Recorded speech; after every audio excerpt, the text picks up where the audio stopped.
In the quaint corners of Millbrook's historic district, a tailor's delicate hands tell a different story than the invisible scars that lie beneath them. When ruthless bounty hunters corner her in her peaceful shop, they'll learn too late that some people don't just stitch fabric, they weave deadly precision into everything they touch. The morning bells of St. Catherine's Church ring through the cobblestone streets as Elena Chen's slender fingers guide silk through her vintage Singer sewing machine. At 35, her face carries a grace that masks deeper stories, though these days her greatest battles are with demanding clients and impossible alteration deadlines. Her small boutique, Timeless Threads, occupies a Victorian storefront in Millbrook's artisan quarter, where the gentle whir of her machines has replaced the whispered codenames that once haunted her dreams. Dawn finds her in her usual spot, perched on an antique stool by the shop's bay window, steaming cup of green tea warming her hands as she watches the city wake. Her dark eyes, sharp despite the early hour, scan the street with practiced casualness, an old habit she's never managed to break. The morning silence is broken only by the distant rumble of delivery trucks and the soft padding of her cat, Shadow.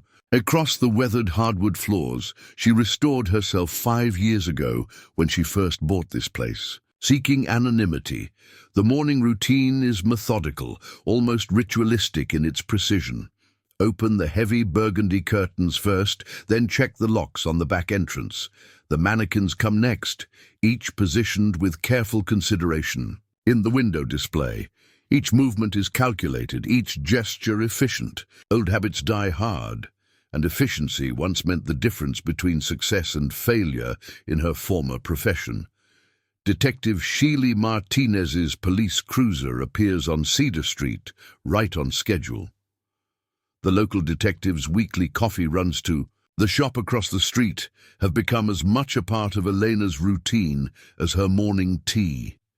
Her teenage daughter Maya rides along today, already showing the same sharp observational skills that make her mother the precinct's top investigator. Elena watches them through sheer lace curtains, allowing herself a small smile. They're the closest thing to family she's allowed herself since before. "Morning, Elena," Sheely calls out, crossing the street with 2 paper cups in hand. Her badge catches the morning light, and for a moment, Elena's reminded of why half the city's criminal element goes quiet at the mention of Detective Martinez's name. "Brought you your favorite? Jasmine green tea, no sugar."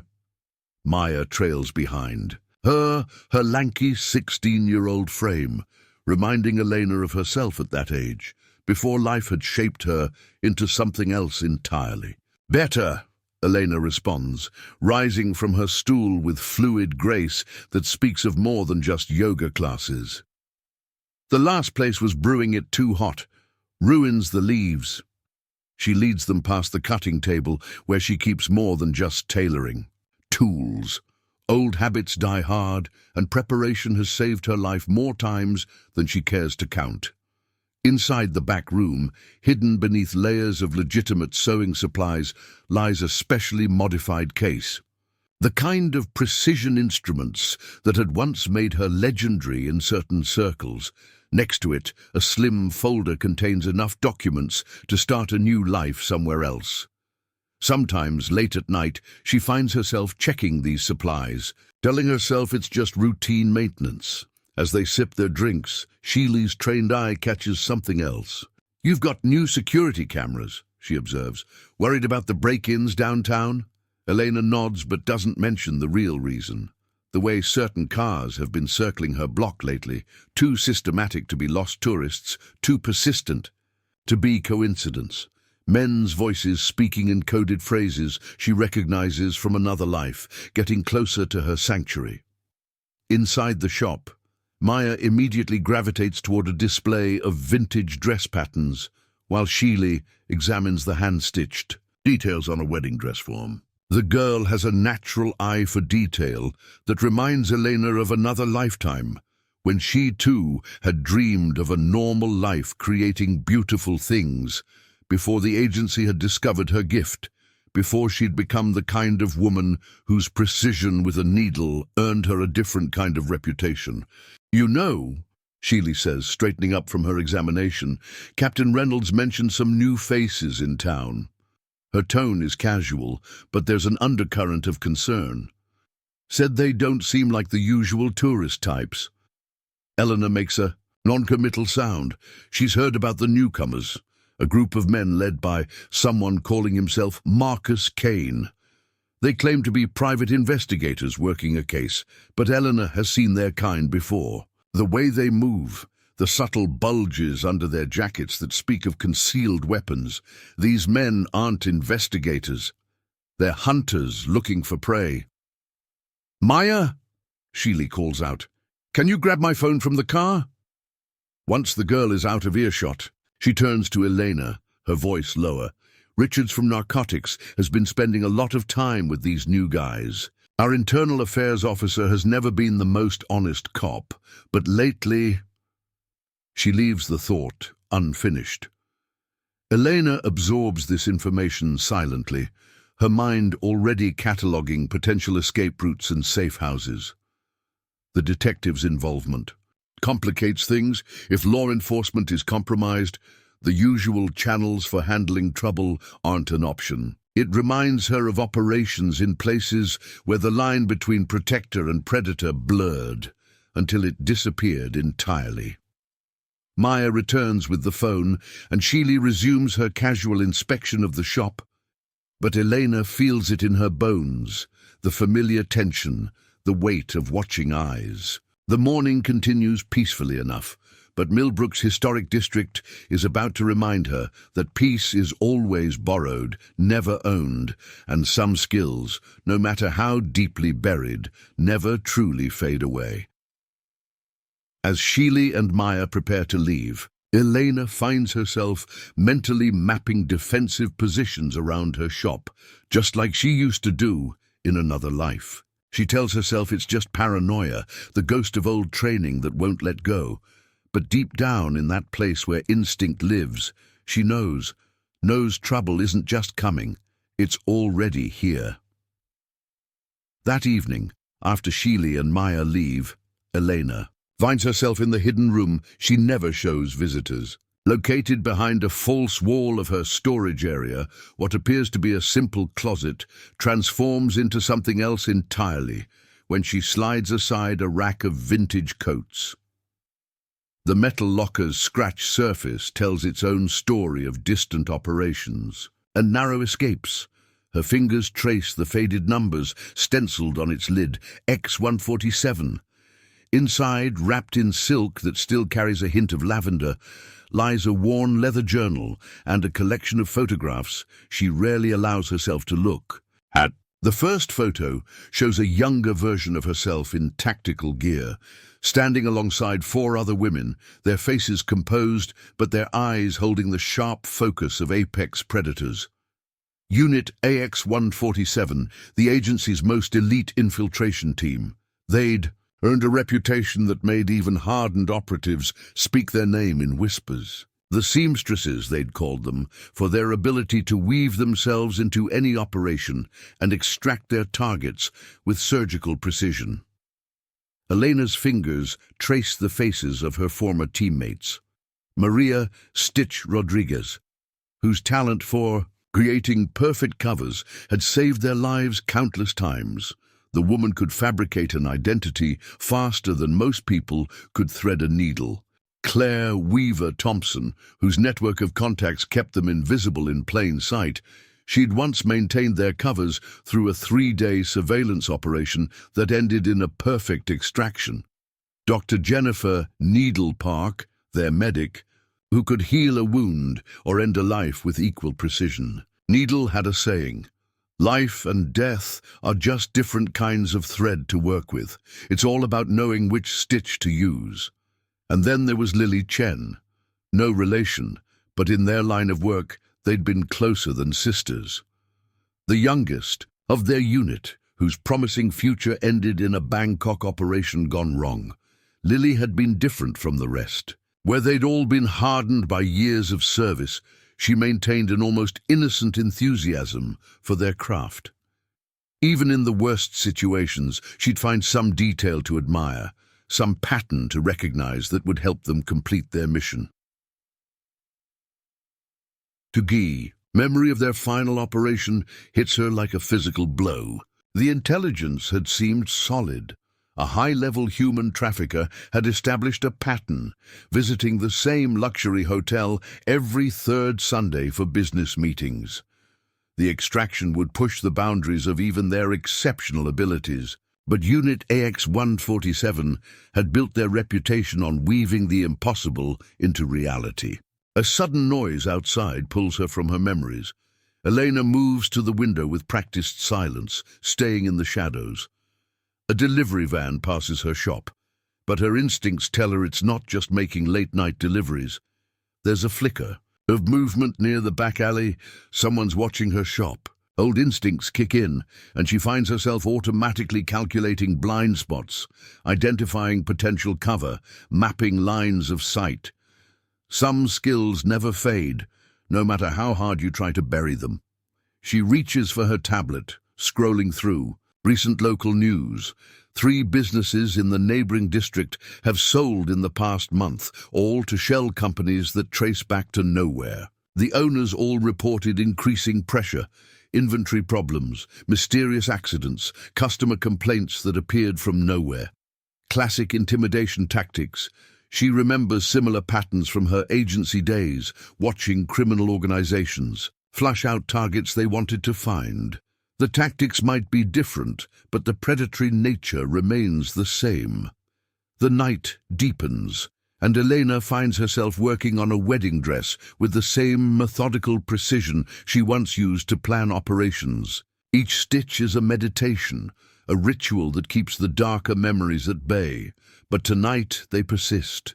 She remembers the faces of targets through surveillance cameras, the weight of decisions that could never be undone, the sisterhood forged. In places where death walked in designer shoes and carried platinum cards.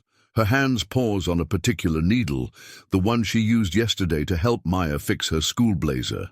The girl's eager questions about design, her genuine interest in learning the craft, remind Elena of Lily's enthusiasm. Sometimes, watching Maya work with patterns or help with simple alterations, Elena sees a chance for redemption, a way to honor Lily's memory by guiding another young life toward a better path. But with trouble brewing in Millbrook, she fears history might be about to repeat itself in ways she never anticipated. Another car passes on the street, the third one tonight, all following the same pattern. Elena makes a note in her journal, adding to the observations she's been collecting. Marcus Kane's men are establishing a presence, testing boundaries, learning patterns. She recognizes the tactics because she's used them herself in another life. When gathering intelligence meant the difference between success and failure. They're building up to something, and her instincts tell her it won't be pretty. Before turning in, Elena does one final check of her shop. The new security cameras, disguised as vintage light fixtures, show nothing unusual, but technology can be fooled. Her instincts, honed by years of survival in the world's most dangerous operations, tell her something is coming. The question isn't if, but when. In bed, sleep eludes her as memories surface like silk threads in lamplight. The sound of Lily's last breath, the weight of her body as they carried her out, the faces of her team at the funeral, each bearing the burden of an operation gone wrong. She'd walked away after that, disappeared into the fabric of America, seeking peace in the rhythm of normal life. But now, as threat looms over her new home, over people she's grown to care about, Elena wonders if peace was ever really an option for women like her. The next morning dawns with an unusual commotion at Giovanni's cafe across the street. Maya Martinez stands at the counter, her teenage frame tense with anger, as Victor Kane, one of Marcus's men, towers over her. The cafe's usually cheerful atmosphere has turned thick with tension. Behind the counter, old Giovanni watches with worried eyes, his weathered hands gripping the edge of the marble surface. Your mother's investigation needs to back off. Victor sneers, his designer suit creasing as he leans closer to Maya. Being the town's top detective doesn't make her untouchable. Elena walks in just as Maya's voice cracks with determination. My mom doesn't answer to thugs. She's been protecting this town for 15 years. Victor's hand shoots out, grabbing Maya's school blazer. 15 years of getting in the way sounds like... The shop goes dead silent as Elena clears her throat. Let her go. Her voice is quiet, but carries the kind of authority that makes even trained killers think twice. Victor's head snaps around, his eyes narrowing at the interruption. This ain't your business, seamstress, Victor spits, but his hand loosens slightly on Maya's blazer. Something in Elena's stance makes him hesitate. Probably the same instinct that keeps mice away from coiled snakes. Elena takes 3 measured steps forward. Maya's helping me with a wedding dress fitting. Sheely knows she's with me. She lets that sink in, her eyes never leaving Victor's face. And she's right. No one here answers to you. The tension stretches like a silk thread about to snap. Then Victor releases Maya with a shove that sends the girl stumbling backward. We'll see about that, he growls, shouldering past Elena on his way out. The bell above the door chimes with artificial cheerfulness as he leaves. Giovanni lets out a shaky breath. Grazie. They've been coming around more often, making threats. Yesterday, they told Mrs. Liu at the flower shop that accidents happen to businesses that don't cooperate with their security service. Elena puts a steadying hand on Maya's shoulder. The girl's trying to hide it, but she's shaking slightly. You okay? Maya nods, straightening her blazer. I'm fine, but Mom, she's been worried. The precinct's been getting weird internal reports, and last week someone broke into her office. Nothing was stolen, but... She trails off, her young face troubled with adult concerns. Get your coffee, Elena tells her. Then we'll head back to my shop. Sheely mentioned you wanted to learn about pattern making. It's not what Sheely had mentioned at all, but Elena can see Maya needs a reason to get off the street for a while. 20 minutes later, they're in Elena's shop, Maya watching intently as Elena demonstrates the basics of pattern cutting. The morning. Light catches dust motes dancing above the cutting table, turning them golden.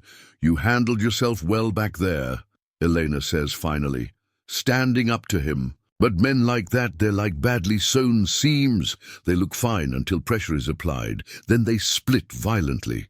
No shame in avoiding that pressure. Maya's hands clench in her lap. Mom works so hard. The whole district respects her. If they make her back off. She trails off, anger and fear mixing in her voice. Elena puts down her scissors, studying the girl thoughtfully. Come with me, she says, leading Maya to the back room. From a locked cabinet, she retrieves a wooden box containing various self-defense tools. Your mother ever teach you about protecting yourself? Maya shakes her head. She wants to, but she's worried it'll encourage me to take risks. Says sometimes the best defense is staying away from trouble. She's not wrong, Elena agrees, laying out several items. But out here, knowledge is like a well-made garment. Better to have it and not need it than need it and not have it. For the next hour, Elena teaches Maya basic self-defense techniques, disguising the more lethal moves she knows as simple protection strategies. The girl's a quick study, reminding Elena again of Lily's natural aptitude. By the end, Maya's demonstrating a perfectly executed escape hold. This stays between us, Elena says as they clean up. But I want you to understand something. Standing up for what's right takes courage, but there's different kinds of courage. Sometimes it's knowing when to step back. Sometimes it's knowing when to stand your ground, like you did at the cafe. Something like that, Elena answers, mind already calculating how to better protect the girl. They spend the rest of the morning working on actual pattern making.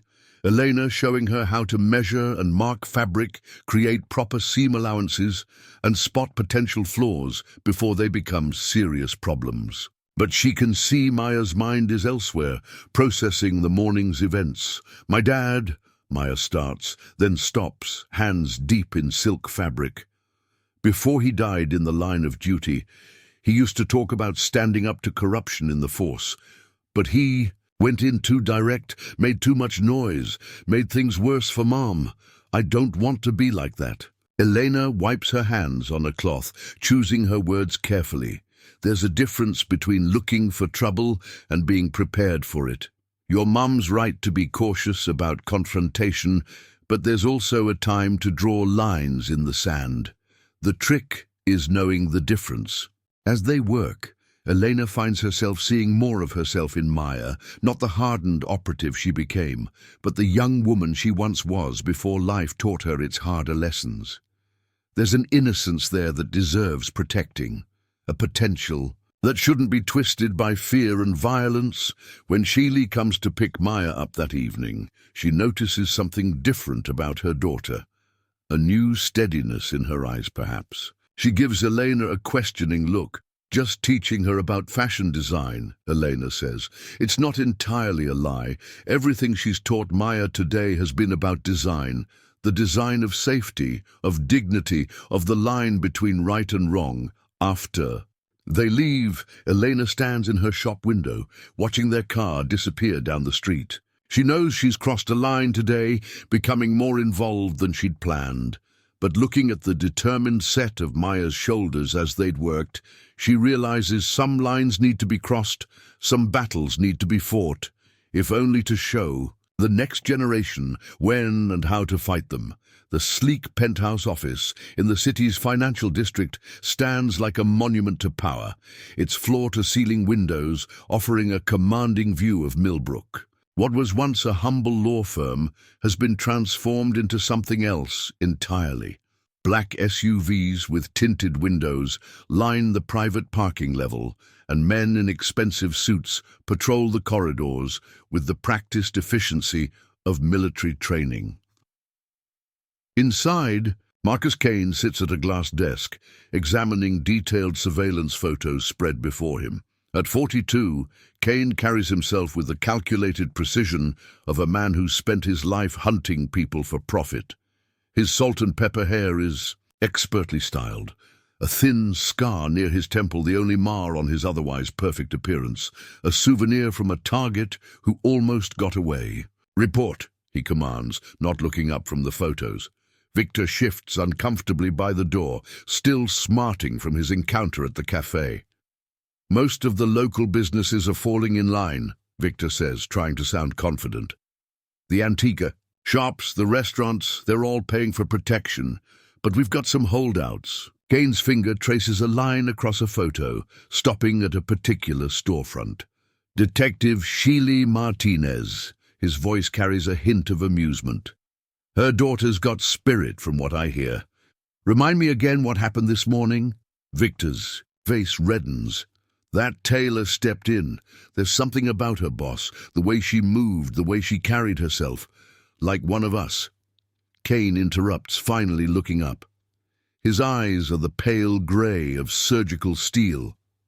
Vanessa Kane, Marcus's younger sister, steps out of the shadows of the room. Unlike her brother's predatory confidence, Vanessa carries a perpetual look of uncertainty, as if constantly questioning their chosen path. "I ran her name through our contacts," she reports, laying a thin file on the desk. "Elena Chen. Bought the shop 5 years ago, keeps to herself, runs a successful alteration business. But before that..." She hesitates. "Nothing. It's like she didn't exist." Marcus picks up the file, a smile playing at the corners of his mouth. "Now that's interesting. In my experience, when someone doesn't exist on paper, they've got something worth hiding." He turns to Detective Richards, who's been standing silently in the corner. "What do your official channels say?" Richards adjusts his tie nervously. "Nothing unusual. pays her taxes, good standing with the business association, no complaints, no trouble. But, he clears his throat, my officers mention seeing lights in her shop at odd hours, and she's been asking questions about our recent business acquisitions. Kane stands, walking to the window. The historic district spreads out below, a patchwork of boutiques and cafes ripe for the taking. You know what I see down there, Vanessa? I see waste. All these small-time shops scratching out a living, sitting on prime real estate that could be making us millions. He turns back to the room. Our clients in the organization need distribution points, quiet places away from prying eyes, places where money can move without raising eyebrows. This district, it's perfect. But it only works if everyone falls in line. Vanessa steps forward. Maybe we should slow down, Marcus. These people have built their lives here. Their businesses are legitimate. Which is exactly why they need to learn how things work now. Kane cuts her off. The world changes, sister. Either you change with it or you get left behind. He picks up a surveillance photo from his desk, a clear shot of Elena's shop. As for Ms. Chen, I want to know everything. Where she came from, what she's hiding, and most importantly, his eyes narrow, what she cares about. Victor clears his throat. She seems pretty protective of the Martinez girl and the detective. Been watching them for weeks now. A cold smile spreads across Kane's face. Now that's useful information. He turns to Richards.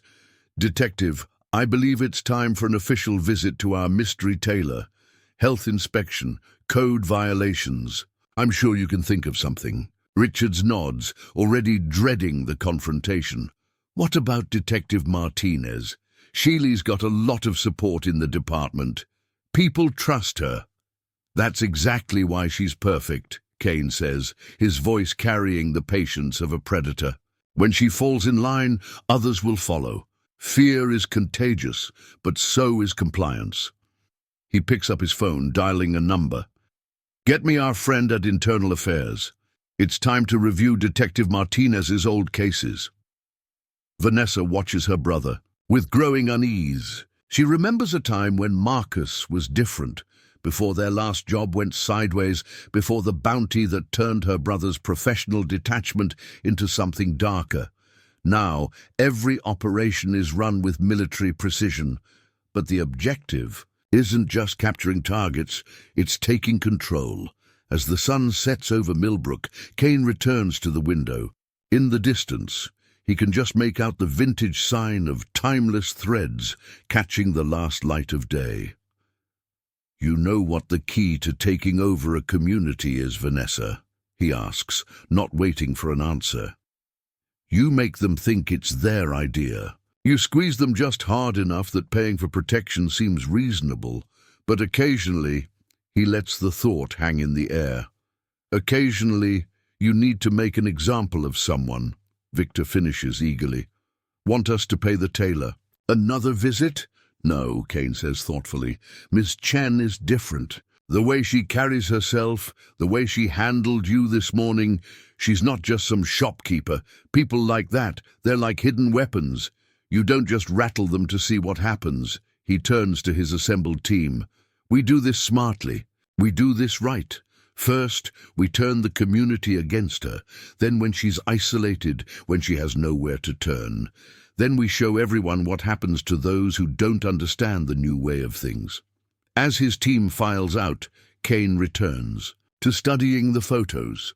The historic district spreads out before him like a chessboard, each property a piece to be played. And somewhere down there, a mysterious tailor with a hidden past has just become the most interesting piece in the game. The first sign of trouble comes at dawn, when Elena finds her shop's back door lock expertly picked, though nothing appears. Stolen. The precision of the entry tells a story of professional infiltration. These weren't common thieves, this was a message. Elena kneels beside the lock, her fingers tracing marks on its surface that most would miss. The careful manipulation, the calculated entry points, whoever did this knew exactly how to breach security without leaving obvious traces. Her jaw tightens as she recognizes the methodology. She'd seen similar tactics when the agency wanted to send messages without leaving evidence. Sheely arrives an hour later, her unmarked car pulling into the back alley. She takes one look at the scene, and her detective's composure cracks slightly. "This isn't a regular break-in," she says, examining the lock. "This was professional, Elena. Deliberately clean." "I know." Elena's voice is flat, controlled. "The question is why show their hand now?" Before Sheely can respond, the crunch of tires on pavement announces another visitor. Detective Richard's police cruiser pulls up, followed by two black SUVs. Marcus Kane steps out of the first vehicle, his presence transforming the morning air into something heavier, more dangerous. "Quite a situation you have here, Ms. Chen," Kane calls out, striding forward with the confidence of someone used to owning every space he enters. "Detective Richards mentioned you might be having some security concerns. Thought I'd come by, neighbor to neighbor, see if we could help." Elena straightens slowly, positioning herself between Shelley and the newcomers. "Neighbor of me, especially since I don't recall calling the police." Her eyes meet Richards, who has the grace to look uncomfortable.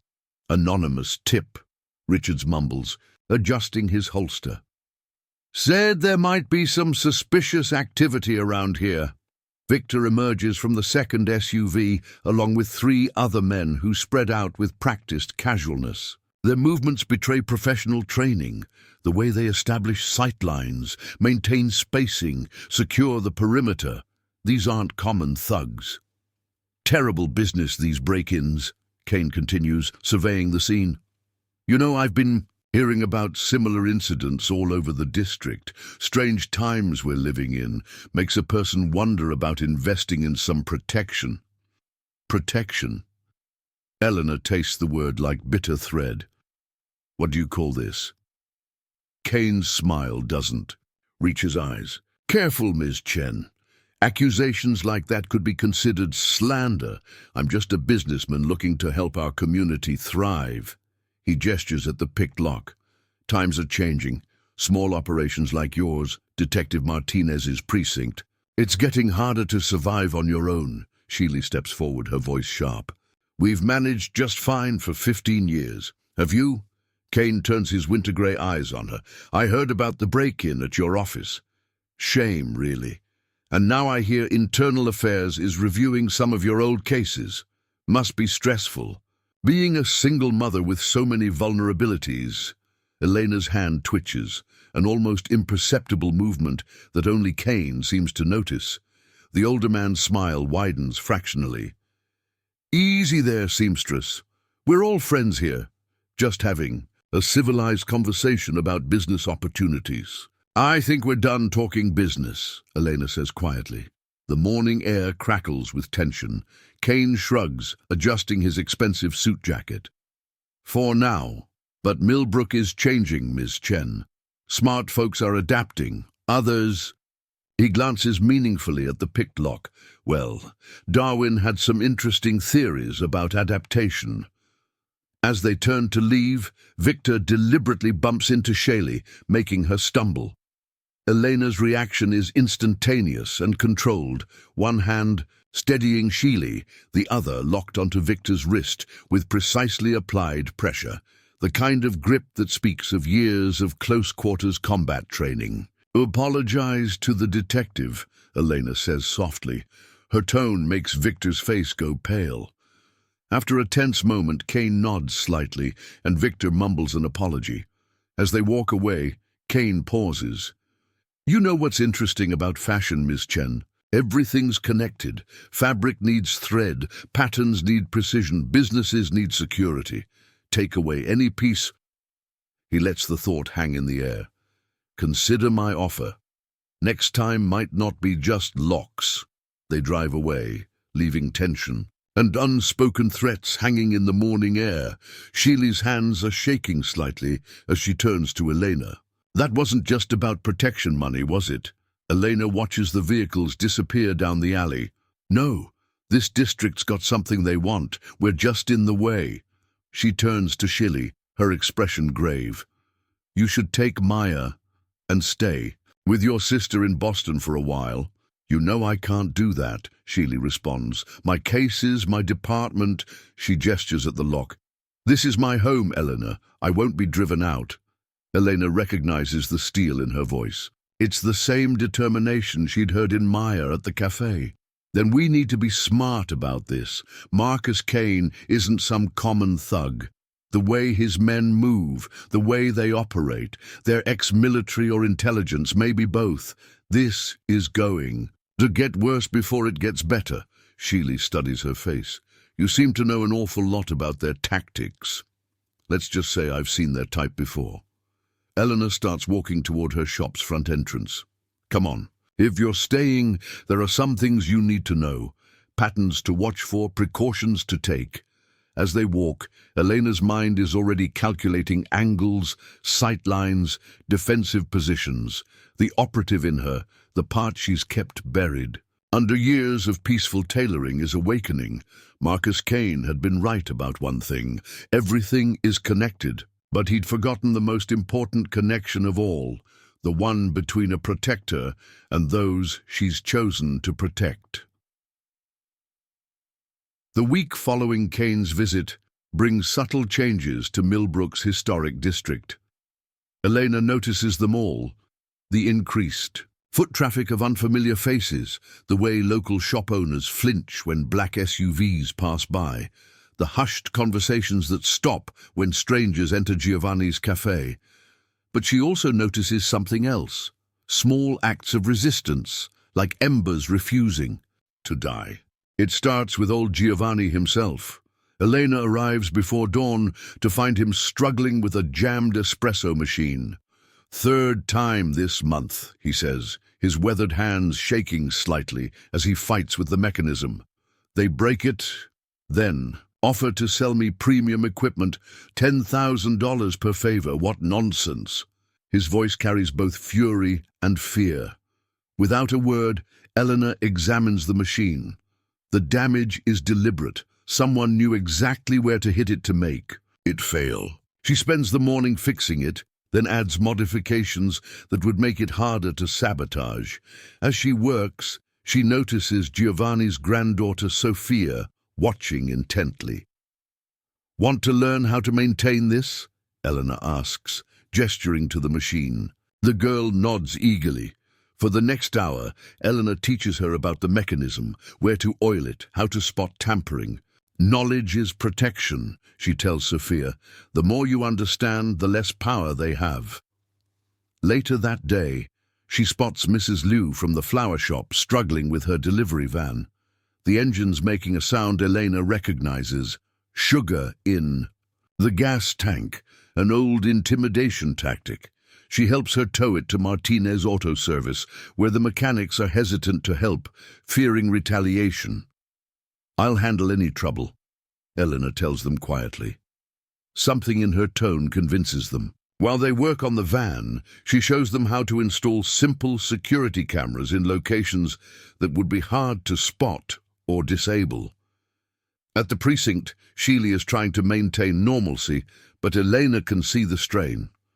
Anonymous complaints have been undermining her investigations, and her case files keep getting misplaced in the system. Elena starts backing up critical evidence herself, using techniques from her agency days to secure the data. One evening, she finds Maya installing basic security apps on her mother's phone. The girl's work is earnest, but amateur. Here, Elena says, pulling out her tablet. Let me show you how to do this properly. As they work, Maya confides, Mum's worried, but she won't show it. Last night, someone left photos of me at school on our doorstep, like they were watching me. Elena's hands still for a moment. That kind of surveillance takes manpower, she thinks carefully. They're stretched thinner than they want us to know. She shows Maya how to spot signs of surveillance, teaching her to be observant without being obvious about it. The lessons continue at her shop under the guise of fashion education. Elena teaches Maya and Sophia about sightlines, approach vectors, and the importance of situational awareness. Fashion is about observation, she tells them. You watch the trends, the patterns, the way things flow. You learn to spot what doesn't belong. Sheely catches her at it one afternoon. You're teaching them to survive, she says. It's not an accusation, but there's worry in her voice. I'm teaching them to be aware, Elena corrects her. Knowledge doesn't have to lead to violence. Sometimes it prevents it. Her quiet resistance spreads. When Kane's men pressure local suppliers to stop delivering to problematic businesses, Elena organizes informal delivery networks. Shop owners helping shop owners, sharing resources and information. She teaches them to vary their routes, to watch for tails, to communicate through seemingly casual conversations about fashion trends and weather. At Giovanni's, she overhears the cafe owner arguing with Victor about protection payments. That night someone smashes his front windows. The next morning, Elena arrives early to help with repairs, installing stronger glass and subtle reinforcements. She shows Sophia how to operate the new security system she's installed, disguised as a simple inventory management setup. "Why are you doing all this?" Giovanni asks as they finish. "You're painting a target on your back." Elena's answer is simple. Because bullies count on people being alone and afraid. The small acts of defiance don't go unnoticed. Kane's men increase their patrols, but they can't be everywhere. When they break something, Elena or someone she's helped fixes it. When they threaten one business, others find ways to support it. A network of resistance forms, invisible but growing stronger. Sheely's precinct becomes a hub of quiet support. While processing cases, she passes along warnings and information. Maya and Sophia become messengers, their teenage wanderings providing perfect cover for coordinating between community members. Giovanni's cafe serves as another nexus, his casual conversations with customers carrying coded meanings about Kane's movements. One morning, Elena finds an envelope full of cash in her mailbox. Protection money some of the locals couldn't avoid paying. She uses it to buy security equipment for the most vulnerable businesses, turning Kane's extortion against him. Each camera installed, each lock reinforced, each security system upgraded becomes a small victory, but she knows it's all building to something. Marcus Kane isn't the type to tolerate defiance, no matter how subtle. The pressure will keep mounting until something breaks. The question is, who will break first? Late one evening, as Elena makes her final rounds of the shop, she spots movement across the street through her hidden cameras. Through her specialized lenses, she counts 4 of Kane's men setting up observation posts. They're watching her, learning her patterns. Amateur move, letting your target know she's under surveillance. Unless, of course, that's exactly what they want. In her hidden room, behind the rack of vintage coats, her specialized equipment lies wrapped in silk. She hasn't touched it since moving to Millbrook, but lately her fingers itch for its familiar weight. Not yet, she tells herself. The time for that particular skill set hasn't come. For now, she'll keep building her quiet network of resistance, preparing the community for whatever comes next. Because some battles are won with weapons, but others are won with something far more powerful. The courage of ordinary people standing together against those who would rule through fear. The breaking point comes on a quiet Tuesday evening. Elena has just finished her daily inventory when she sees the flashing lights in the distance, police cars converging on the direction of the precinct. Her phone buzzes, a text from Giovanni. Police raid, Kane's men with badges. Shelley, her. Vintage Audi takes the back streets at dangerous speeds, but she's already too late. The precinct's front lobby is filled with internal affairs officers, Kane's men poorly disguised among them with temporary badges. Sheely stands by her desk, hands cuffed, while Richard supervises the seizure of her files. Maya is nowhere in sight. "Let me see the warrant," Sheely demands, her voice steady despite the situation. Richards waves a document, but Eleanor's trained eye catches the forgery. This isn't official. It's a setup. Elena's car pulls up just as they're leading Sheely toward a patrol car. Through the glass doors, she takes in the scene in seconds. The way Kane's men are positioned, the suspicious timing, the pattern of the raid. This isn't about corruption charges. This is about control. Without hesitation, Elena grabs her phone, accessing a hidden app she'd hoped never to use. Inside, beneath layers of encryption, lies contact information for people who could end.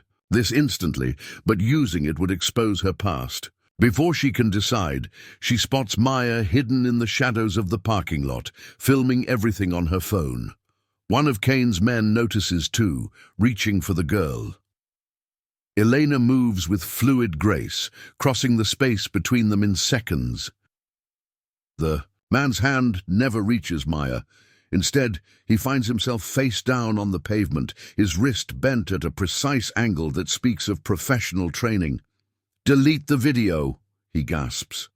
"No," Elena responds calmly.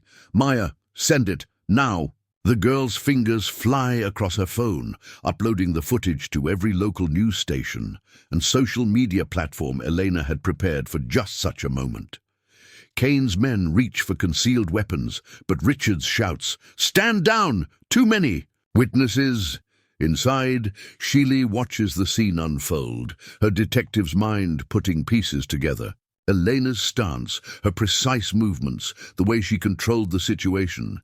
This isn't just a tailor protecting a friend. Kane's voice cuts through the chaos as his SUV pulls up. "Touching," he says, stepping out in an immaculate suit.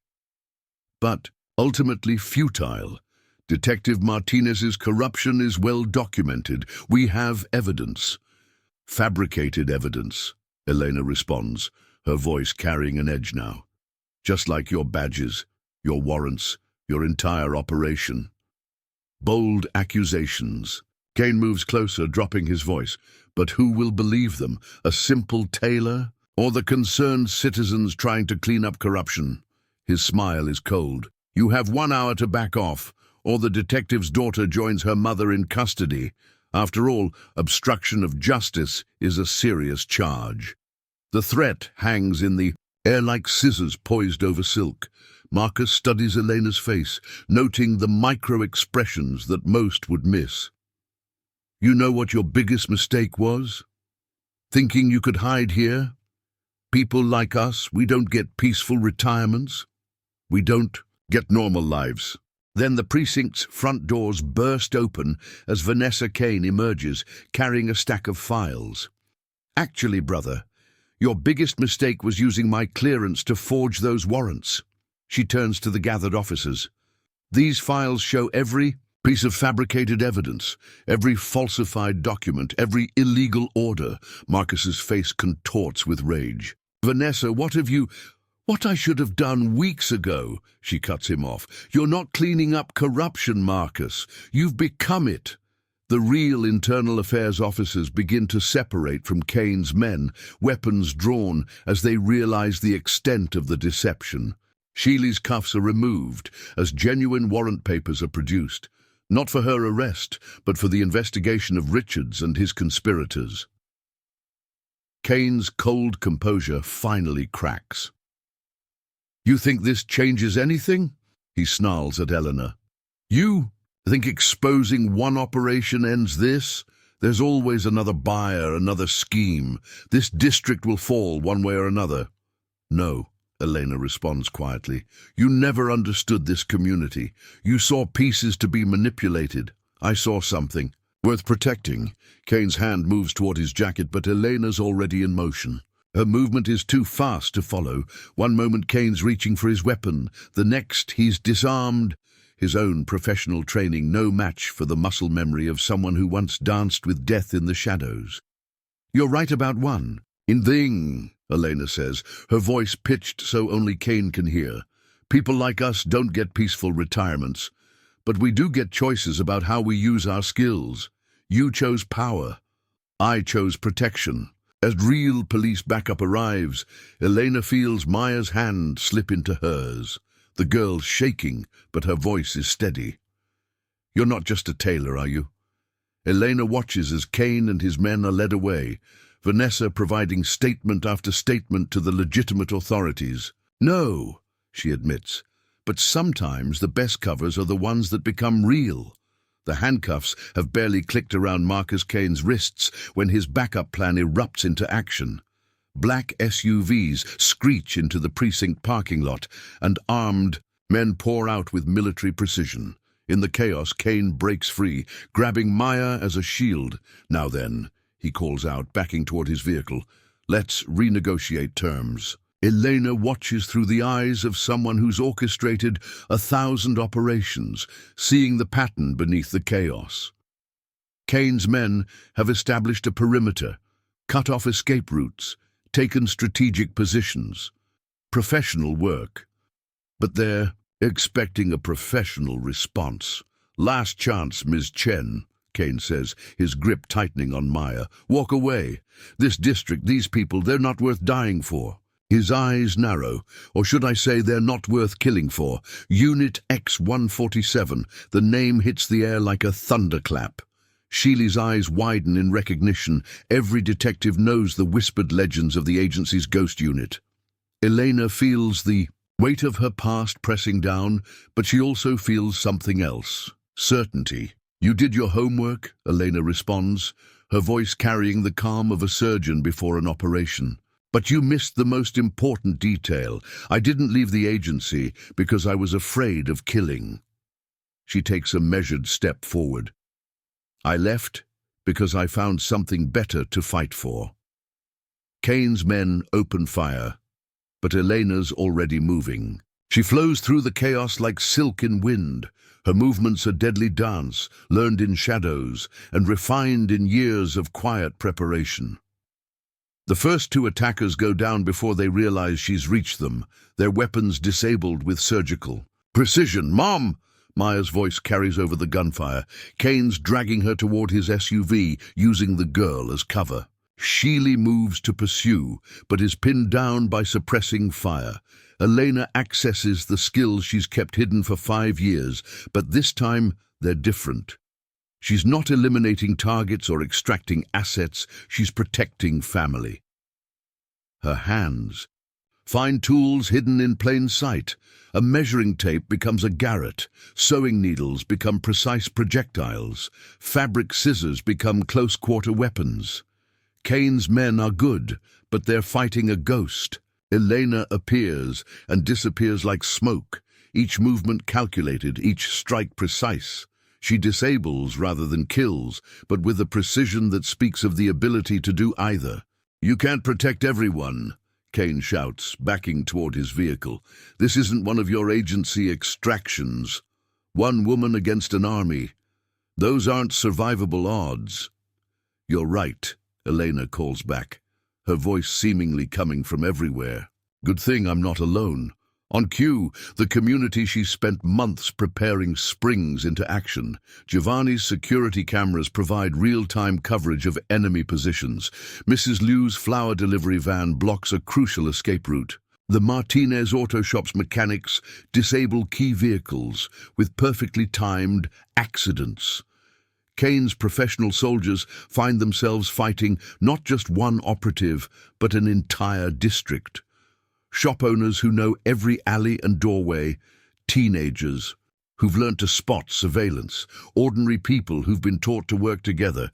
Through her hidden earpiece, Elena hears Sophia's voice from her observation post.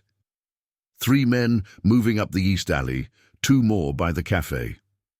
The girl's using the observation skills Elena taught her, coordinating the community's response. Kane realizes too late that he's lost control of the battlefield. His men are scattered, their tactical advantage neutralized by a community that knows its streets better than any outsider. Elena uses the chaos she's created, systematically working her way closer to Kane and Maya. "It's over, Marcus," Vanessa calls to her brother. "Your buyers have already pulled out. The organization won't risk exposure like this." "Nothing's over," Kane snarls, but his professional demeanor is cracking. I built this operation from nothing. I planned for every contingency, every possible response. No, Elena's voice comes from behind him.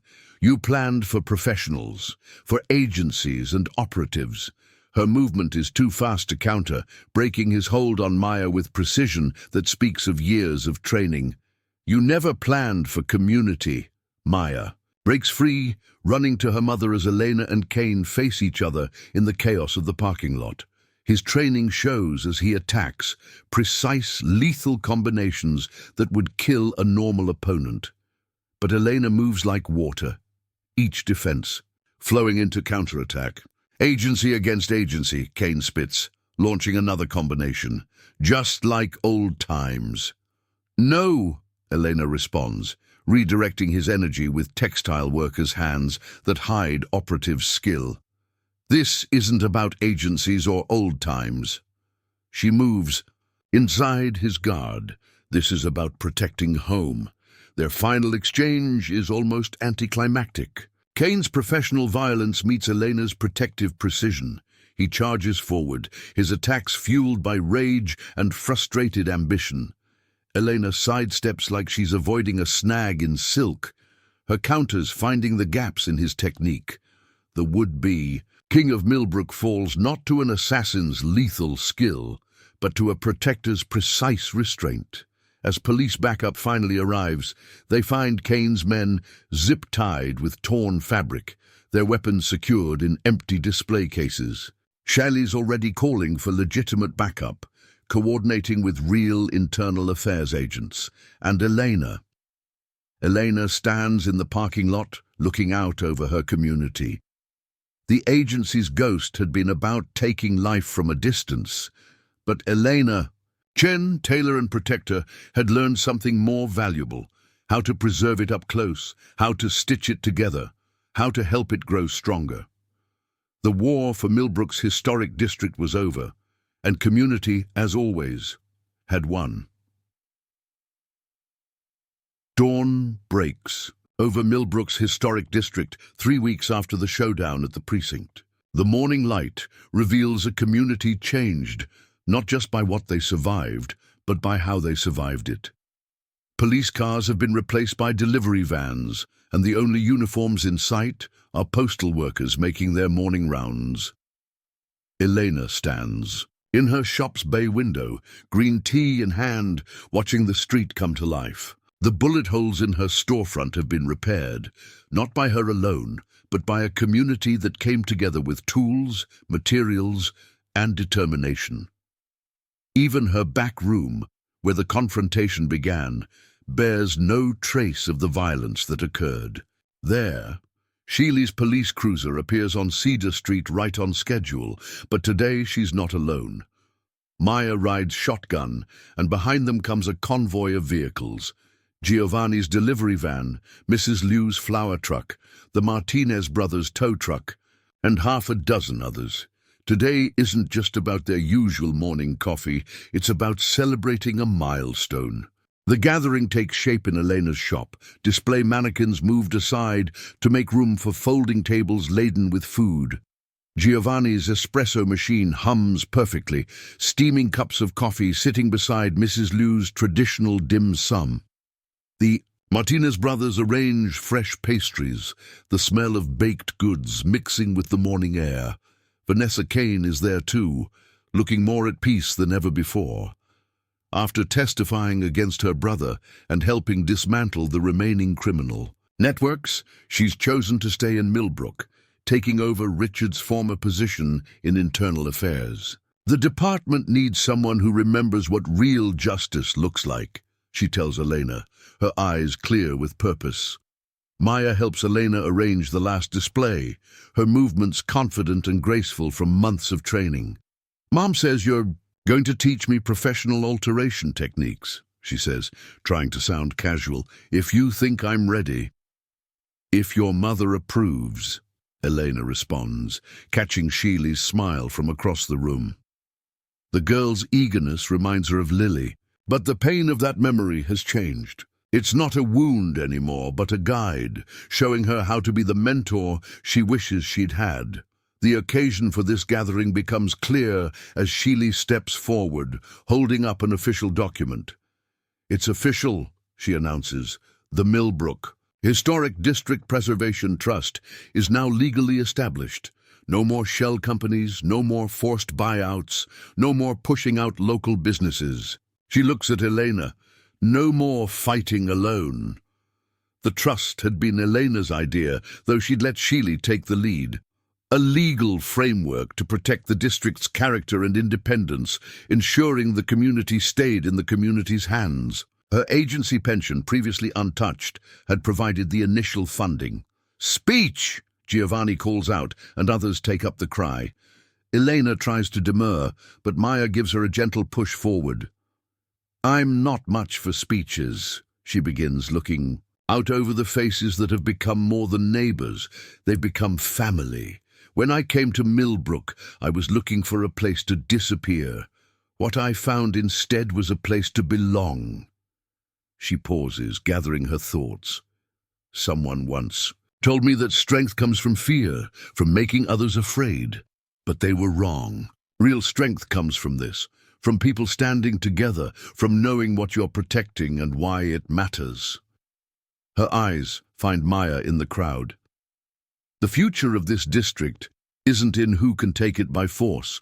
It's in the next generation of shop owners and civil servants who will keep it strong, who'll remember that the biggest threats don't always come from outside. Sometimes they come from forgetting who we are and what we stand for.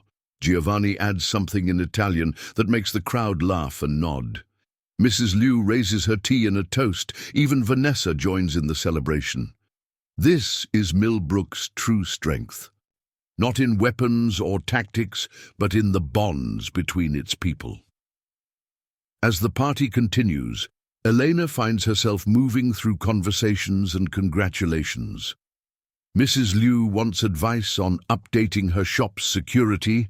The Martinez brothers have questions about expanding their business. Every interaction reminds her that she's no longer the ghost operative, no longer alone. Sheely finds her by the sewing table later, taking a moment of quiet.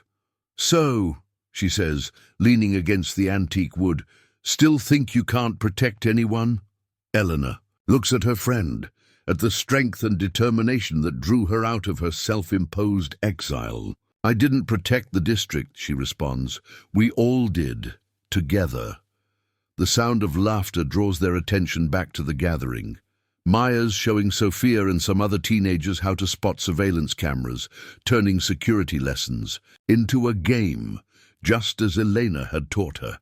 The next generation of Millbrook's guardians, learning not just how to run businesses, but how to protect them. The day winds down with the sun painting the sky in shades of promise.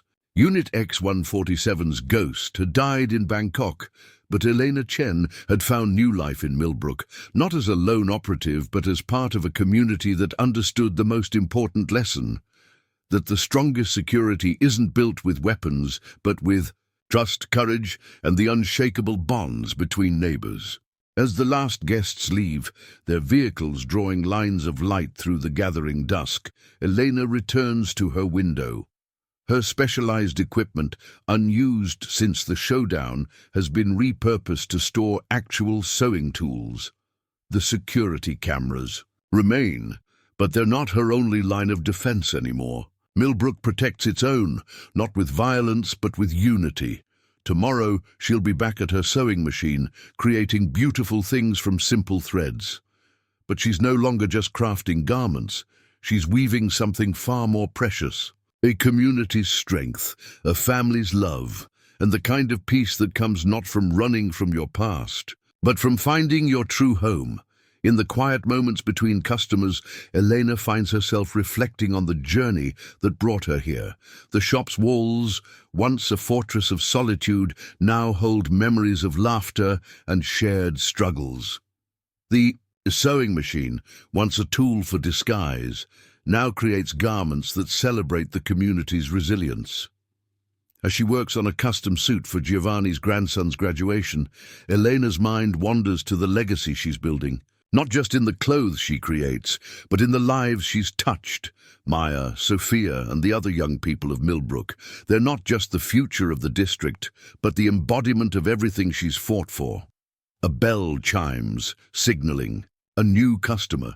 Elena looks up to see a face from her past, not a threat, but a reminder. "Hello, Elena," the woman says, her voice carrying the weight of shared history. "It's been a long time." Elena sets aside her work, studying the visitor. "Julia, I heard you'd left the agency." Julia nods, her eyes taking in the shop's details with practiced ease. "After Bangkok, after losing Lily, it changed things, made me question what we were really fighting for." The mention of Lily's name brings a familiar ache, but it's tempered now by a sense of purpose. "What brings you to Millbrook?" Elena asks, though she suspects she already knows. Julia reaches into her bag, producing a folder stamped with the agency's seal. "I've been following your work here, building community, protecting people. It's the kind of mission we always talked about, but never quite achieved." She hands Elena the folder. Inside are pages of internal agency reports, each one detailing a different operation, a different attempt to shape world events through shadow tactics. The agency's changing, Elena. After what happened with Kane, people are starting to ask questions about our methods, our true purpose. Elena flips through the pages, seeing patterns emerge. Operations not just in major cities, but in small towns, quiet communities, places like Millbrook. "They're still trying to control the board," she murmurs, "just more subtly." Julia nods. "But there's resistance growing. People within the agency who believe we should be empowering communities, not manipulating them. People who see what you've built here as a model." The weight of those words settles over Elena. The idea that her quiet battle in Millbrook could have ripples beyond its borders, that it could change the very nature of the agency that shaped her. It's both thrilling and terrifying. "What do you need from me?"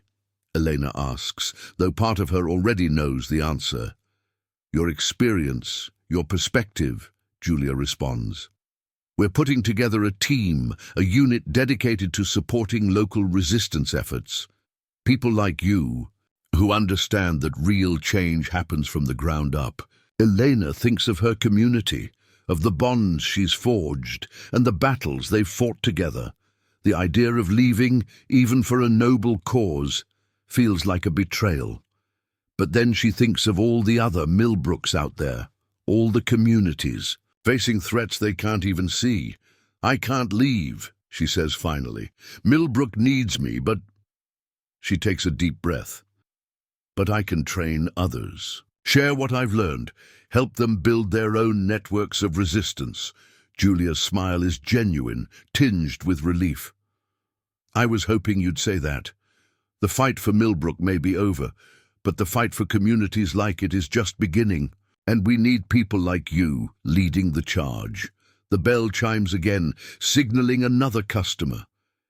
Elena glances at the door, sees Maya and Sophia chatting animatedly as they enter the shop. The sight of them, young and vibrant and full of hope, solidifies her resolve. "Tell me more," she says to Julia, inviting her into the back room. "But first, let me introduce you to some people, the future of Millbrook, and maybe the future of the agency too." As Julia meets Maya and Sophia, as she sees the strength and determination in their eyes, Elena feels a sense of certainty settle over her. The battles ahead won't be easy, but they'll be fought on her terms. Not with shadow tactics and hidden agendas, but with the power of community, connection, and the unshakable knowledge that true strength comes from within. The tailor's shop on Cedar Street has always been more than just a business. It's been a symbol of resilience, a beacon of hope in uncertain times. As Elena watches her protégés laugh with Julia, as she sees the threads of her past and her present weave together into a new pattern, she knows that legacy will endure. Millbrook's story isn't over. It's just beginning. And with Elena's guidance, with the help of people like Julia and the support of a community that refuses to be broken, that story will be one of empowerment, of ordinary people doing extraordinary things. The suit for Giovanni's grandson can wait. Right now, there are bigger patterns to create, stronger fabrics to weave. The ghost of Unit AX-147 may have faded, but in her place stands Elena Chen, mentor, leader and guardian not just of Millbrook, but of the idea that even the most powerful forces can be challenged by those who stand together. It's a legacy she's proud to pass on, a mission she knows will continue long after she's gone. Because in the end, the true strength of a community isn't in its buildings or its businesses, but in the unbreakable bonds between its people. Bonds that, like the most expertly tailored garment, are designed to withstand the test of time. As the afternoon light filters through the shop windows, as the sound of laughter and the hum of sewing machines fill the air, Elena allows herself a moment of peace. The battle for Millbrook's soul may be won, but the war for its future and the future of communities like it is just beginning, and she'll be there, thread by thread and seam by seam, stitching together a world where the power lies not in the hands of shadowy agencies, but in the hearts of those who dare to stand up, stand together, and fight for what matters most. The tailor's shop on Cedar Street hums with renewed purpose, its walls now a testament not just to the skill of its owner, but to the unbreakable spirit of the community it serves. And at its heart stands Elena Chen, no longer just a tailor, but a weaver of a different kind of fabric, the fabric of change, of hope, and of a future where no one has to fight alone. Part 12A's Elena and Julia work to build a network of community. Protectors, Millbrook thrives under the watchful eye of its tailored guardian. Maya and Sophia grow into leaders in their own right, their skills honed by Elena's mentorship and their hearts guided by the lessons of their shared battles. The tailor's shop becomes a hub of a different kind, a place where ordinary people learn to do extraordinary things, where the threads of resistance are woven into a tapestry of resilience that spreads far beyond Millbrook's borders. And at the center of it all stands Elena Chen, a woman who once sought solace in the shadows, but who now finds strength in the light of community. Her story, and the story of Millbrook, becomes a beacon of hope for those who fight for what matters most. As the years pass and new challenges arise, the spirit of Cedar Street endures, a testament to the power of unity, the strength of purpose, and the unbreakable bonds of a community that refuses to be broken. Dear listeners, if you've enjoyed this tale of resilience and the power of community, please consider subscribing to our channel for more inspiring stories of ordinary heroes doing extraordinary things.